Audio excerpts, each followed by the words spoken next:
नमस्कार दोस्तों, आपका स्वागत है योगेश महाजन लीगल चैनल पर। योगेश महाजन लीगल चैनल पर हम आपको प्रस्तुत करेंगे नवीनतम सुप्रीम कोर्ट के फैसलों और विभिन्न अन्य न्यायालयों के फैसलों पर और विधि ज्ञान को प्रसारित करने का प्रयास करेंगे। इस चैनल पर हम न्यायिक फैसलों के महत्व को समझाने और विधि समझौतों की युक्तियों को समझाने का प्रयास करते हैं।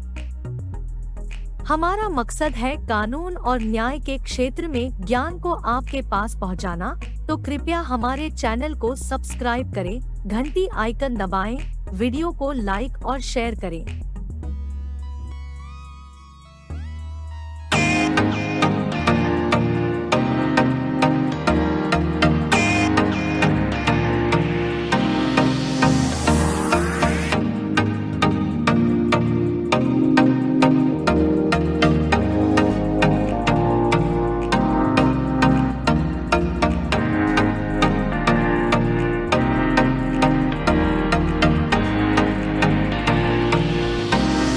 सुप्रीम कोर्ट ने 19 अक्टूबर 2023 को एक जजमेंट है जो प्रोनाउंस की है, वो क्रिमिनल अपील नंबर 1730/2012 की है, जिसमें अपीलेंट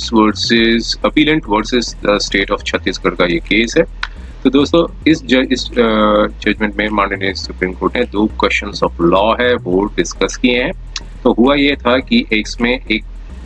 अपीलेंट एक महिला है, उनके ऊपर चार्जेस लगाए थे कि एक जो न्यू बॉर्न बेबी है उसकी एक डेड बॉडी है वो पॉन्ड में मीन्स तालाब में बरामद हुई है, और उसमें ट्रायल कोर्ट ने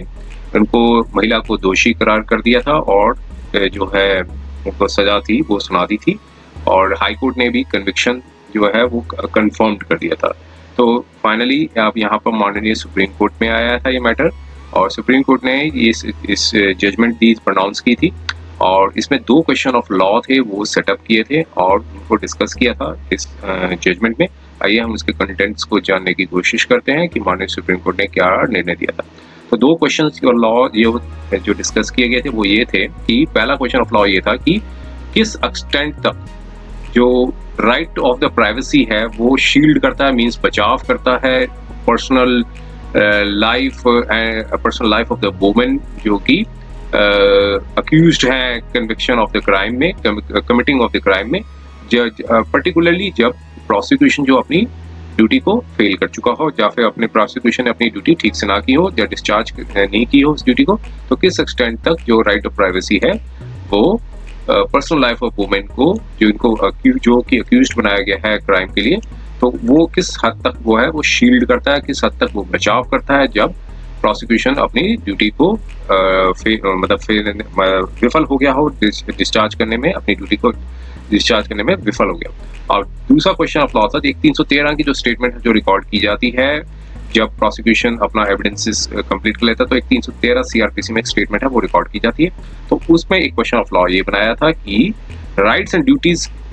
जो है किस एक्सटेंट तक राइट्स एंड ड्यूटीज अक्यूज्ड की बनती है कि वो एक्सप्लेन करे इंक्रिमिनेटिंग सर्कमस्टांसेस को जब वो उनके विरुद्ध जारी हो 313, जब स्टेटमेंट जो है वो 313 के अंदर उनके विरुद्ध जारी हो। तो अब यहाँ पर जो अपील थी वो जजमेंट थी हाई कोर्ट ऑफ छत्तीसगढ़ की, जो कि अपील नंबर 100 थी, जो कि 20 अप्रैल 2010 में जो फाइल की गई थी, मीन्स उसको डिस्पोज किया गया था। Past in criminal appeal means जो जजमेंट जो आई थी हाई कोर्ट की वो 20 अप्रैल 2010 की आई थी, जिसमें कन्विक्शन हुई थी 302 इंडियन पीनल कोड में, जिसे पनिशमेंट ऑफ द मर्डर कहा जाता है। तो उसमें जो कन्विक्शन हो गई थी तो उसको हाई कोर्ट ने जो कन्विक्शन को कंफर्म कर दिया था, और सेंटेंस थी जो 4 जुलाई 2005 को एडिशनल सेशन जज, जो ट्रायल कोर्ट जहां चला था वो एडिशनल सेशन जज की कोर्ट में चला था, तो उस सेंटेंस को कंफर्म कर दिया था। Session case number 100 means session court में जो ट्रायल कोर्ट में केस चला था वहां 302 में महिला को दोषी पाया था। हाई कोर्ट ने भी उस सेंटेंस को कंफर्म कर दिया था जब अपील डाली गई थी। तो फाइनली सुप्रीम कोर्ट में आए थे और सुप्रीम कोर्ट में जो जजमेंट है वो अपनी प्रोनाउंस की, और उसमें दो क्वेश्चन ऑफ लॉ सेट किए थे। अब बैकग्राउंड ऑफ केस पे आप आते हैं, क्या था ये background of case? Background of case ये था कि जो कन्विक्ट अपील है वो एक को विलेजर था, उनका नाम बताया गया था, तो वो उनके साथ रिलेशन में थी, तो उन्होंने एक बेबी था, वैसे चाइल्ड था, वो कंसीव किया था। तो फिर ये बताया गया था, ये एलिगेशन लगाई गई थी कि जब वो बच्चे को बर्थ देने के बाद बच्चे को मार दिया गया, और जो बॉडी थी वो डेब्री लिखी गई है, means small water body, means एक तालाब होता है जिसे डेब्री कहा गया है। तो वहां पर जो कॉर्प्स था, मीन्स बच्चे की जो डेड बॉडी तालाब में जो है फेंक दी गई थी, ऐसा ये बताया गया था। या फर्स्ट इंफॉर्मेशन रिपोर्ट थी वो 14 सितंबर 2004 में लॉन्च की गई थी, और बताया गया था कि जो कॉर्प्स ऑफ द न्यूबॉर्न, जो डेड बॉडी, न्यूबॉर्न की जो डेड बॉडी थी वो जो कन्विक्ट अपीलेंट की थी, और वो उनकी कन्विक्ट अपील मतलब अपीलेंट में जो महिला है उनकी थी, और केस था वो रजिस्टर कर लिया गया। इन्वेस्टिगेशन हुई, फिर चार्जशीट थी वो फाइल की गई 13 अक्टूबर 2004 को, और अक्यूज्ड को चार्ज लगाया गया कि इन्होंने मर्डर किया अपने बच्चे का, 302 इंडियन पीनल कोड के। और फिर ट्रायल कोर्ट ने स्टेटमेंट्स थी, कई विटनेसेस थे, उनके स्टेटमेंट रिकॉर्ड की, और पाया कि सर्कमस्टांशियल एविडेंस के बेसिस पे ये जजमेंट है वो प्रोनाउंस की, उन्हें दोषी पाया। और उसके कुछ पैराग्राफ्स बताए गए हैं कि जो प्रोसिक्यूशन ने 8 विटनेसेस थे, जिसमें 5 विटनेस थे वो एग्जामिनेशन के दौरान हॉस्टाइल हो गए थे, मींस जो है उन्होंने वो पलट गए थे। तो जिसमें से एक प्रोसिक्यूशन विटनेस नंबर 1 भी है, जिनके बेसिस पे जिनके बेसिस पे FIR दर्ज की गई थी। और एक प्रोसिक्यूशन विटनेस 4 थी, उन्होंने भी रिकॉर्ड करवाया था गेसिंग के बेसिस पे कि कन्विक्ट अपीलेंट है वो प्रेग्नेंट थी। और प्रोसिक्यूशन 8 नंबर विटनेस है, उन्होंने रिफ्यूज कर दिया था कि कन्विक्ट अपीलेंट जो है कभी प्रेग्नेंट हुई भी थी, और फिर उसने कहा कि चद्दर जो है क्लोथ होता है जो अपनी प्रेगनेंसी को हाइड करते हैं। और फिर उसके बाद भी statements prosecution witness number 1, prosecution witness number 2, prosecution 3, 4, prosecution 5, prosecution 7 और प्रोसिक्यूशन 9 ने एस्टेब्लिश्ड किया कि जो बॉडी थी डिसीज चाइल्ड की एक जगह बताई गई in the statement under section 313 की जो स्टेटमेंट थी कन्विक्टेड अपीलेंट की भी स्टेटमेंट रिकॉर्ड की गई थी। और फिर उसके बाद जो डॉक्टर थी प्रोसिक्यूशन विटनेस 11, तो उसके सारे जो स्टेटमेंट्स मीन्स साथ तो प्रोसिक्यूशन जो विटनेसेस के जो नंबर थे और साथ में 313 की जो स्टेटमेंट कन्विक्ट अपीलेंट है जो है अक्यूज जो लेडी थी उनकी भी स्टेटमेंट रिकॉर्ड की गई थी। और उसके बाद प्रोसिक्यूशन 11 जो थे डॉक्टर थे उनकी भी स्टेटमेंट के बेसिस पे पाया कि जो सर्कमस्टांसेस हैं वो प्रूफ होते हैं। अक्यूज जो है गांव में अकेली रही थी, उनके हस्बैंड ने डेजर्टेड कर दिया था। फिर उसके बाद और साथ में ये भी बताया कि वो प्रेग्नेंट थी। और जो स्मॉल पॉन्ड है डेब्री जो बताया गया है वो न्यू बॉर्न की जो बेबी जो बॉर्न हुआ था उनकी जो बॉडी 14 सितंबर 2004 को 14 सितंबर 2004 को बरामद हुई थी। और 2 से 3 दिन पहले अक्यूज ने एक चाइल्ड को डिलीवर्ड किया था। और फिर अक्यूज ने कुछ नहीं कहा, ना ही कुछ बताया अपनी डिलीवरी के बारे में। तो इसके बेसिस पे ट्रायल कोर्ट ने पाया कि जो ऑफेंस है लेडी ने ऑफेंस किया, मीन्स अक्यूज ने ऑफेंस किया 302 और ये केस प्रूफ हो रहा है बियॉन्ड रीजनेबल डाउट। और हाई कोर्ट ने भी जो जजमेंट थी अपनी जब अपील डाली गई तो हाई कोर्ट ने भी अपनी जजमेंट दी। तो हाई कोर्ट ने भी जो टेस्टिमनी थी प्रोसिक्यूशन विटनेस 11 जो डॉक्टर थी उन्होंने कहा कि जो एग्जामिनेशन जब किया तो कन्विक्ट अपीलेंट जो थी उन्होंने एक चाइल्ड को डिलीवर्ड किया था। और फिर साथ में बताया कि जो डिसीज्ड है मीन्स जो बच्चे की जो डेथ हुई थी और जो उसको डिसीज्ड बताया गया उनको काफ़ी इंजरीज सफर हुई थी। और फिर इसके बेसिस पे अक्यूज को कन्विक्ट कर दिया। फिर आज साथ में ये भी बताया कि डॉक्टर ने एडमिट किया कि बच्चे की जो डेथ है वो प्रायर या फिर आफ्टर द बर्थ है, आफ्टर पहले जन्म से पहले हुई कि या फिर जन्म के बाद हुई, ये मेंशन नहीं किया गया, अनमेंशन लिखा गया है। और ये भी बताया गया कि नो कॉन्सिक्वेंसेस, ये भी नहीं बताया कि इंजरीज जो रिकॉर्ड की गई थी डिसीज चाइल्ड की वो एस्टेब्लिश करती है कि होमिसाइडल इन नेचर है। लेकिन हाई कोर्ट इन कंक्लूजन में हाई कोर्ट ने ये पाया कि कन्विक्शन जो की गई है 302 इंडियन पिनल कोड के अंदर वो वारंटेड है, मींस ठीक जो है वो दी गई है ट्रायल कोर्ट द्वारा। और यहाँ पर ये ऑब्जर्व किया कि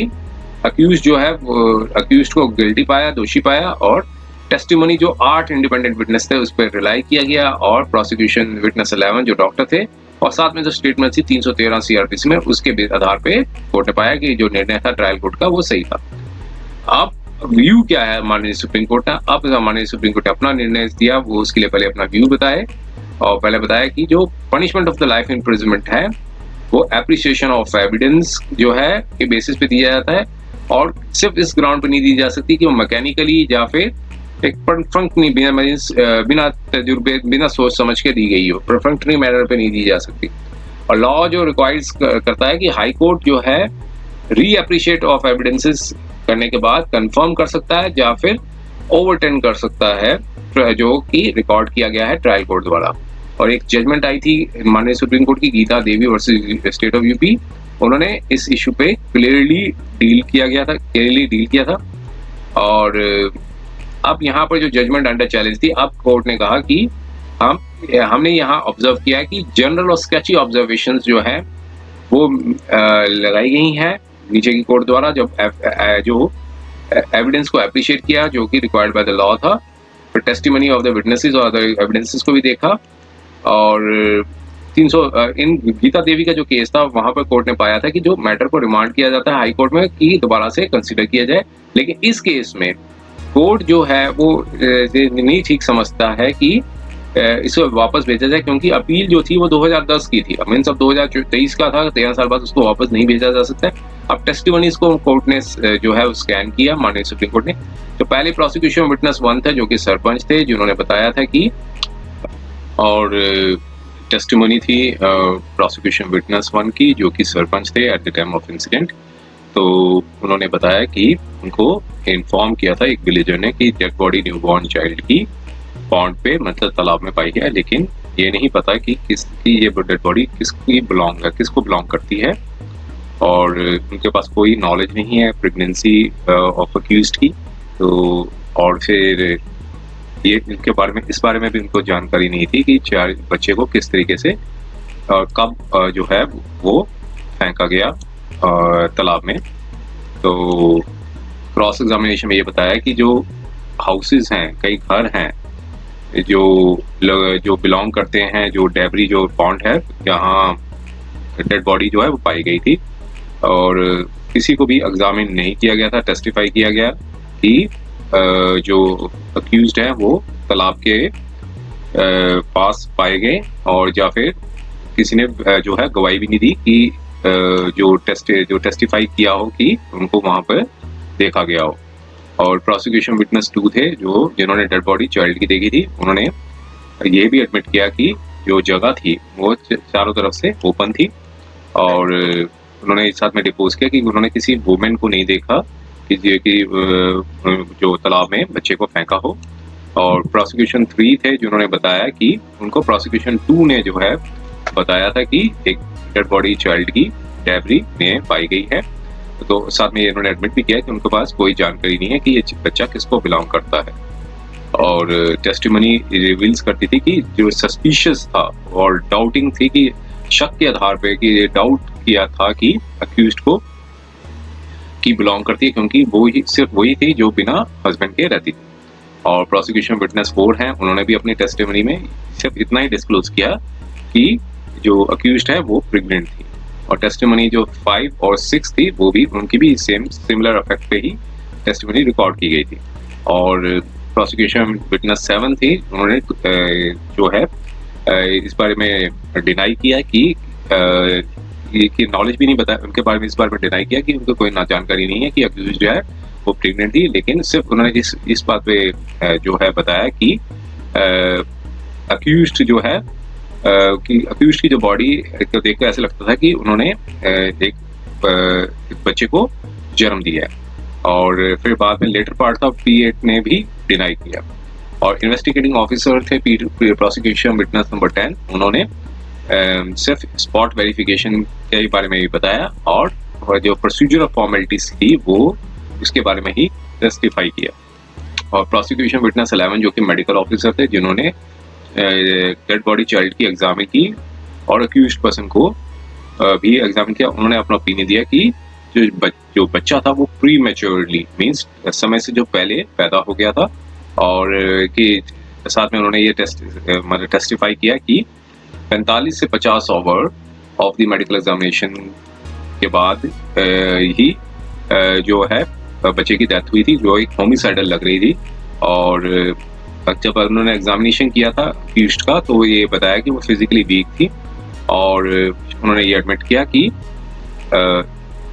कहीं भी उन्होंने ऐसा मेंशन नहीं किया कि जो बच्चा जो है वो बर्थ से पहले या फिर बर्थ के बाद उसकी डेथ हुई है।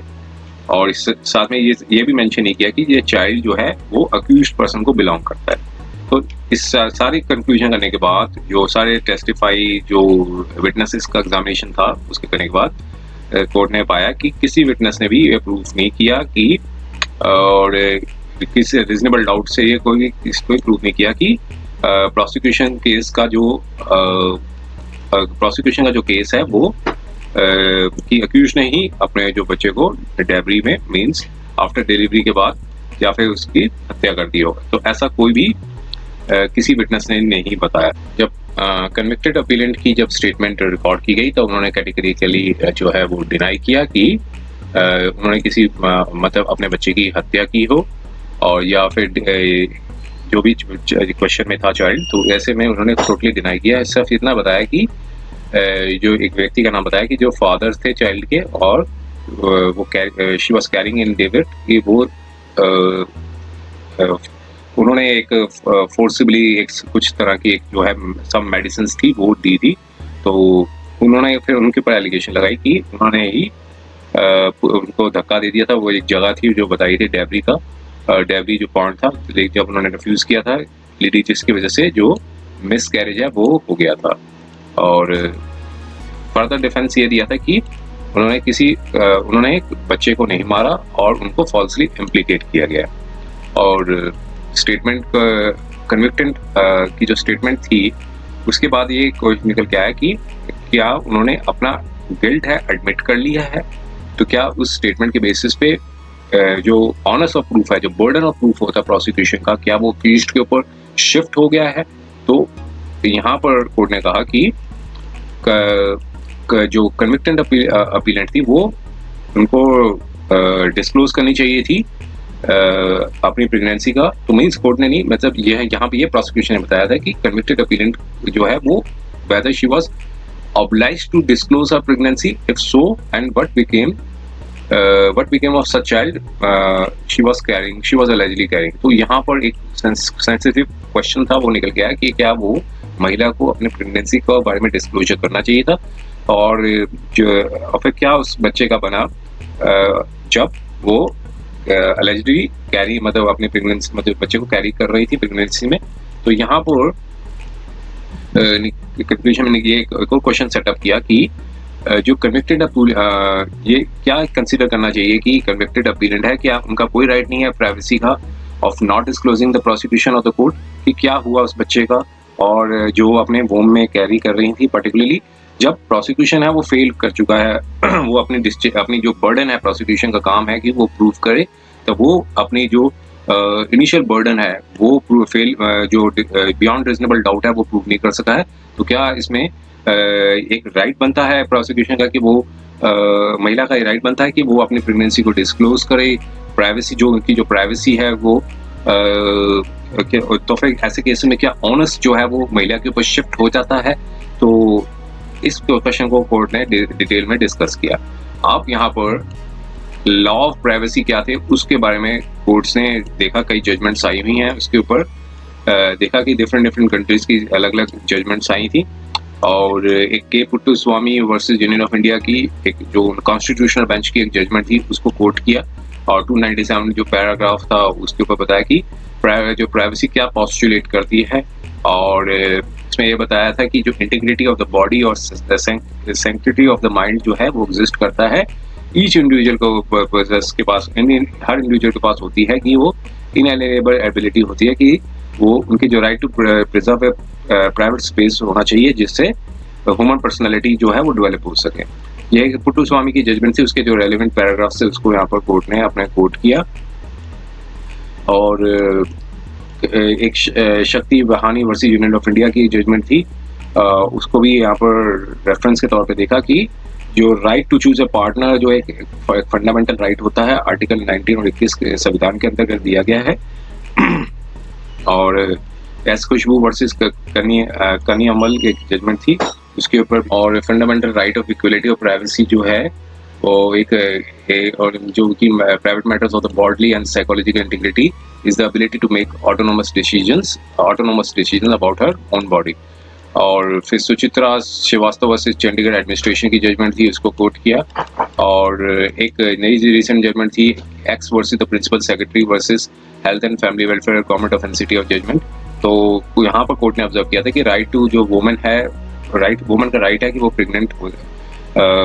हो सकती हैं, चाहे वो मैरिड हो, is not married to her marital status. तो एक उनकी चॉइस होती है एक तो वुमेन की। अगर प्रेगनेंसी वारंटेड हो मीन्स अगर तो तब ये दोनों पार्टनर्स हुए मेल और फीमेल जो है दोनों शेयर करते हैं। लेकिन अगर अनवांटेड और इंसिडेंटल प्रेगनेंसी हो तो ऐसे में जो बर्डन है सिर्फ प्रेग्नेंट वुमेन्स के ऊपर आ जाता है, जिससे उनकी जो मेंटल और फिजिकल हेल्थ है वो अफेक्ट होती है। और कई जजमेंट्स थी, उन सबको प्राइवेट क्वेश्चंस थे। अब यहाँ पर जो क्वेश्चन सेटअप किया था उसको कोर्ट ने अपने कंसिडर किया कि क्या जब इंक्रीमेंटिंग सर्कमस्टांसेस जो उनके अगेंस्ट में जा रहे हैं तो कन्विक्टेड अपीलेंट को डिस्क्लोज करने का राइट है कि क्या उनको डिस्क्लोज करना चाहिए कि या फिर denial of relationship with the disease child. और जब specifics of the miscarriage and aftermath, जब पर्टिकुलरली जब प्रोसिक्यूशन जो है वो फेल हो चुका हो अपने ड्यूटी को डिस्चार्ज करने के लिए, और ऐसे में क्या ऑनर्स है वो शिफ्ट हो जाता है इसमें। तो यहाँ पर नेगेटिव इन्फ्लुएंसेस देखने की क्या कोर्ट ने कहा कि इसमें नेगेटिव इन्फ्लुएंसेस नहीं ड्राउन किए जा सकते। और जो क्वेश्चन और इंक्रीमेंटिंग सब्सटेंस जो सर्कमस्टांसेस हैं वो अक्यूज्ड के ऊपर नहीं पुट अप किए जा सकते जब 313 जो सीआरपीसी में स्टेटमेंट है वो रिकॉर्ड की जाती हो। और स्टेटमेंट में कहीं भी रिफ्लेक्ट नहीं होके आया कि जो आंसर था क्वेश्चन का वो पर्टिकुलर्स ऑफ द चाइल्ड के बारे में था कि जो उनसे पूछे, उन्होंने बताया, उन्होंने एडमिट किया था कि वो बच्चे को कैरी कर रही थी, और लेकिन डिनाई किया था कि वो बच्चा उनका नहीं है जो डेब्री से रिकवर किया गया था। अब there is a requirement by the law कि वो डिस्क्लोज करे कि जो ताकि इससे क्रिमिनल मैटर को एडजुडिकेट किया जा सके। तो यहाँ पर ये बताया कि जो ड्यूटी जो है अनरीजनेबली अनवारंटेड होगी और जो fundamental right of the privacy को के ऊपर वायलेट होगी। इट मीन्स कि क्रिमिनल लॉ के अंदर ये बताया गया कि अगर जब वो प्रेगनेंसी के बारे में बताया कि वो क्या बना उसके इस प्रेगनेंसी के बाद, तो क्या ऐसे में डिस्क्लोजर करना तो क्या ये फंडामेंटल राइट को ब्रीच करेगा। तो कोर्ट ने यहाँ पर बताया कि ये फंडामेंटल राइट को ब्रीच करेगा, क्योंकि स्पेसिफिकली वुमेन ने यहाँ पर डिनाई कर दिया था कि वो उन्होंने बच्चे को नहीं मारा और ना ही वो बच्चा उनका था। तो ऐसे में अगर वो अपनी पर्सनल जो है मिसकैरेज से रिलेटेड कोई बातें बताती है तो इसमें कोर्ट ने कहा कि ये फंडामेंटल राइट होगा प्राइवेसी का, वो ब्रीच होगा। और फिर इसके बाद जजमेंट्स भी आई थी Shailendra Rajdai Paswan versus state of Gujarat की। यहाँ पर कोर्ट ने ऑब्जर्व किया था कि जो कोर्ट्स जो है इसमें एक कॉन्शियस अप्रोच है वो अडॉप्ट करती है जब कोई सर्कमस्टांशियल एविडेंस के बेस पे केस को प्रूव करना हो। तो कन्विक्शन जो है उस केस में ही रिकॉर्ड की जा सकती है जब सारे लिंक्स हो चेन के कंप्लीट हो चुके हो, और जिससे सारे के सारे लिंक्स हैं वो अक्यूज्ड की गिल्ट के ऊपर पॉइंट आउट कर रहे हैं। और कोई भी ऐसा स्कोप ना बनता हो जिसमें कि अक्यूज्ड की जो इनोसेंस के ऊपर कहीं इशारा ना जाता हो। तो ईच लिंक जो है वो कनेक्टेड होना चाहिए ताकि वो चेन जो है वो बन सके। और तो सिर्फ इस ग्राउंड पे नहीं कि शक के आधार पे जो है कन्विक्शन नहीं की जा सकती, और कि सिर्फ एक शक हो रहा है कि चलो ऐसा होगा तो इसके बेसिस पे कन्विक्शन को नहीं करार किया जा सकता। ऐसे में तो कई जजमेंट्स होती उस पर भी कोर्ट किया। और शरद बिरदाचंद सरदक में यहाँ पर कोर्ट ने पूरा बताया कि जो नॉन एक्सप्लेनेशन, अगर कोर्ट कभी भी अक्यूज इसमें एक्सप्लेन नहीं करता है तो कोर्ट ने ऑब्जर्व किया था कि इसमें जो कोई एक्सप्लेनेशन नहीं होता है या फिर फॉल्स एक्सप्लेनेशन देने की वजह से ये नहीं होगा कि जो लिंक जो है वो कंप्लीट हो जाता है। मान लीजिए प्रोसिक्यूशन ने एक केस बनाया है और उसमें एक लिंक्स हैं वो एस्टेब्लिश किए गए हैं, अगर उसमें कोई 313 में जब स्टेटमेंट रिकॉर्ड की जाती है जहाँ अक्यूज्ड है किसी सवाल का जवाब नहीं देता या फिर गलत जवाब दे देता है, इसका मतलब ये नहीं कि चेन जो है वो कंप्लीट हो जाएगी। ऐसे में कोर्ट ने इसके ऊपर जो है ज़्यादा फोकस किया। और यहाँ पर ये बताया कि जबकि सारे जो गवाह थे उन्होंने नहीं बताया कि कन्विक्टेड अपीलेंट ने किसी ने ये नहीं बताया कि कन्विक्टेड अपीलेंट ने उस बॉडी को डेब्री में मींस पॉन्ड में फेंकते हुए देखा, और कोई भी कंक्लूसिव प्रूफ नहीं बन के आता है जिससे एस्टैब्लिश्ड हो कि जो बच्चे का और जो अक्यूज्ड के बीच का रिलेशन एस्टैब्लिश हो। कोई एविडेंस भी नहीं बना जिससे बनता हो कि ये एक तरह का डाउट बन रहा हो। तो इस तरह का एक जो एविडेंस भी नहीं था, उसकी वजह से एक जो है डाउट क्रिएट हो रहा था इसके ऊपर। तो ये स्टेटमेंट ऑफ डॉक्टर थी वो भी साइलेंट थी कि डिसीज्ड की डेथ कैसे हुई, बर्थ से पहले हुई कि या आफ्टर बर्थ हुई। एग्जामिनेशन चीफ में डॉक्टर ने रिपोज किया कि जो डेथ थी चाइल्ड की वो होमिसाइडल है, लेकिन क्रॉस एग्जामिनेशन में ये एडमिट किया कि ये एक पार्ट नहीं था रिकॉर्ड का। और तो इस तरह से जो वाइटल पीस ऑफ इंफॉर्मेशन थी वो ओमिट हुई, मतलब हो गई है इसमें। और यहाँ पर काफी गैप्स थे तो प्रोसिक्यूशन में, तो यहाँ पर कोर्ट ने कहा हम इसमें लर्नड कोर्ट्स थी उसकी बात पे हम सहमत नहीं हैं, और जो सर्कमस्टांसेस थे जो इस बात पे सहमत नहीं है कि जो सर्कमस्टांसेस हैं वो कंक्लूसिवली प्रूव करते हो कन्विक्टेड अपीलेंट की गिल्ट के ऊपर। तो यहाँ पर डिस्कशन करने के बाद यहाँ पर कोर्ट ने कहा कि जो कन्विक्शन जो हुई अपीलेंट की वो एक प्रिजम्पशन के आधार पे की गई है, और एक्चुअल एविडेंस जो रिकॉर्ड में था वो एस्टैब्लिश नहीं कर सका प्रोसिक्यूशन के केस को कि बियॉन्ड रीजनेबल डाउट। तो यहाँ पर कोर्ट ने कहा कि हम we are constraint to observe कि जो हाई कोर्ट ने जो कंफर्म किया ट्रायल कोर्ट की जिसमें लाइफ इम्प्रिजनमेंट अवार्ड की गई थी, कोई कॉजनेंट रीजंस थे वो नहीं बताए, और मैटर बेसिस के ऊपर कन्विक्शन जो ट्रायल कोर्ट ने दी थी उसको रिटर्न किया जाता है मींस, और जो अफर्म्ड की थी हाई कोर्ट ने उसको भी क्वैश किया जाता है। तो मींस कन्विक्शन को वापस कर दिया गया, और जो हाई कोर्ट ने उसको अफर्म किया था उसकी जो जजमेंट को भी क्वैश कर दिया और सेट असाइड कर दिया, और कन्विक्टेड अपीलेंट को अक्यूट कर दिया, मींस बरी कर दिया सारे चार्जेस से। और साथ में कोर्ट ने कहा अगर वो जेल पे हैं कनेक्शन विद दिस तो उनको छोड़ दिया जाना चाहिए, और बेल बॉन्ड से वो डिस्चार्ज किए जाते हैं उनके। तो मींस उनको अपीलेंट अक्यूज्ड को जो है अब सारे चार्जेस से बरी कर दिया और अपील को अलाउ कर दिया,